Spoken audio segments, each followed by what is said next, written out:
Pluto हमारे सौरमंडल का एक ऐसा ग्रह है जो हमारे सौरमंडल का सबसे दूर दराज का और सबसे ठंडा ग्रह है।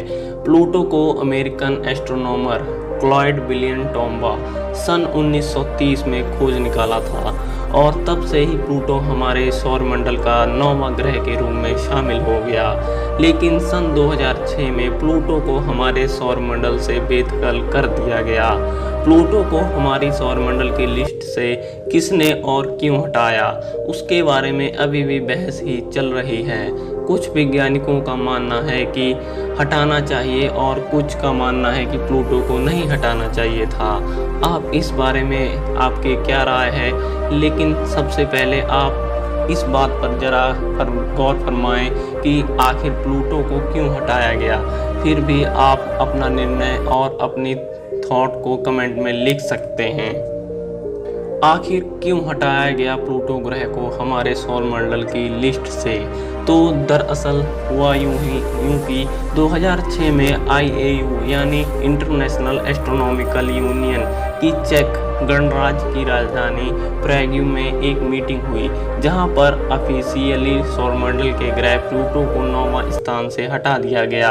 अब यहां पर तो कुछ वैज्ञानिकों ने तो जो करना था वो कर दिया, प्लूटो हटाना था हटा दिया। लेकिन जब यह खबर बाकी वैज्ञानिकों को पता चली तो दुनिया के कई वैज्ञानिकों ने इस फैसले की आलोचना भी की कि बिना किसी वजह से प्लूटो को हटाना सही नहीं है। वैज्ञानिकों की इस खिलाफत का एक कारण तो यह था कि IAU में दुनिया भर के लगभग 10,000 वैज्ञानिक शामिल हैं, लेकिन चेक रिपब्लिक ने प्लूटो को सौरमंडल से ग्रह की लिस्ट से हटा दिया। तब मात्र 4% वैज्ञानिक ही फैसले के साथ थे, यानी करीब 400 वैज्ञानिक ऐसे थे जो हटाना चाहते थे और बाकी के 9,600 वैज्ञानिक ऐसे थे जो इस फैसले के सहमत नहीं थे। फिर भी साइंटिस्ट इतने छोटे से पैनल ने यह निर्णय ले लिया, जिसको दुनिया के कई वैज्ञानिक और कई संगठन अवमान्य घोषित कर चुके हैं। हमारे सौरमंडल में ग्रहों के होने की और उनकी पहचान के लिए कुछ सिद्धांत तय किए गए हैं, जिनको आधार मानकर हम यह तय कर सकते हैं कि वह ग्रह है, उपग्रह है या और कोई पिंड है। लेकिन प्लूटो के एक ग्रह होने के लिए उसके पास काफ़ी प्रमाण थे, फिर भी उसे ग्रह की लिस्ट से हटा दिया गया। आइए एक नज़र डालते हैं इस पर भी। सौरमंडल का ग्रह किसे माना जा सकता है? वैज्ञानिकों का मानना है कि सौरमंडल का ग्रह उसे ही माना जा सकता है जो अवकाशी पिंड सूर्य की परिक्रमा करते हैं।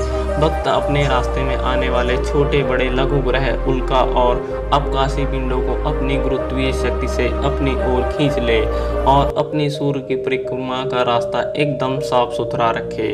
और प्लूटो इस नियम पर खरा नहीं उतर पाया, इसलिए उसको ग्रह की लिस्ट से हटा दिया गया। और इस फैसले से विरोधकर्ताओं का कहना है कि सौरमंडल के जिस वीरान स्थान पर प्लूटो स्थित है, उस अवकाश में कोई भी छोटा बड़ा उल्का पिंड, अवकाशी पिंड मौजूद नहीं है।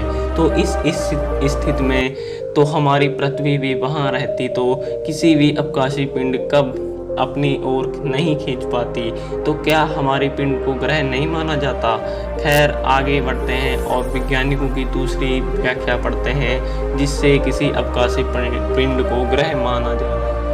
इस नियम के अनुसार यदि कोई अवकाशी पिंड गोल हो और सूर्य की परिक्रमा कर रहा हो, उसे ग्रह माना जा सकता है। लेकिन इस तरह तो हमारा चंद्र भी गोल है और पृथ्वी के साथ साथ सूर्य की परिक्रमा कर रहा है। और इतना ही नहीं, इससे बड़ा तो बृहस्पति उपग्रह गैनीमाइड है, जो चांद से कई गुना अधिक बड़ा है। वह भी गोल है और बृहस्पति के साथ साथ सूर्य की परिक्रमा कर रहा है। और इतना ही नहीं, एरिया खगोलीय पिंड भी गोल है और बाकी ग्रह की तरह ही सूर्य की परिक्रमा करता है।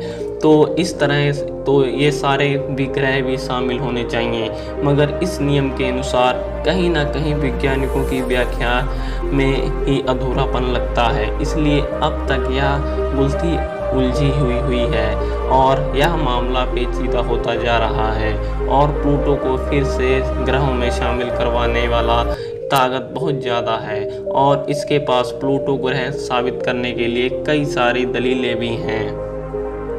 बिना किसी रीजन के कुछ चांद वैज्ञानिकों ने प्लूटो ग्रह को सौरमंडल की लिस्ट से बेदखल कर दिया। अब इस बारे में आप क्या सोचते हैं, आपकी क्या राय है, कमेंट में लिखें। और आखिर क्यों हटाया गया प्लूटो ग्रह को हमारे सौरमंडल की लिस्ट से।